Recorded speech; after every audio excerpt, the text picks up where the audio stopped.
Good morning. আজকে অক্সিজেনের খোঁজে সকাল সকাল যেতে চলেছি বন্ধু মহলে। আমাদের আছে আজকে এক মায়ের বাড়িতে সমস্ত মায়েদের গেট টুগেদার। তো তার জন্য সকাল সকাল আমার ভাগে পড়েছে চিকেন কষা, সেটাই বসিয়ে দিয়েছি।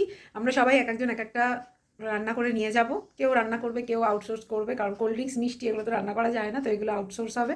তো সবাই মিলিয়ে ঝুলিয়ে আজকে কিন্তু হতে চলেছে আমাদের একটা সুন্দর পিকনিক, শীতকালীন মায়েদের পিকনিক। বাজার থেকে চিকেন এনে ধুয়ে ম্যারিনেট করে বসিয়ে দিয়েছি চিকেন কষা। আর অন্যদিকে হচ্ছে ফ্রাইড রাইসের জন্য প্রিপারেশন, এটা যাবে টিফিনে। আমি এখন একদম রেডি। আর এই যে এই ব্যাগটা হয়েছে, এই ব্যাগটা নিয়ে এবার জাস্ট বেরিয়ে পড়বো। আমাদের গ্রুপে সবাই কিন্তু চলে এসেছে। এই যে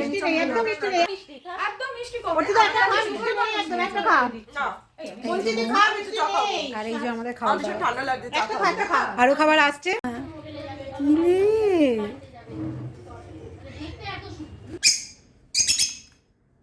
খাওয়া দাওয়া আমাদের স্টার্ট হয়ে গেছে। প্রচুর item, fried rice, chilli chicken, paneer, chicken কষা, মিষ্টি, দই, চাটনি।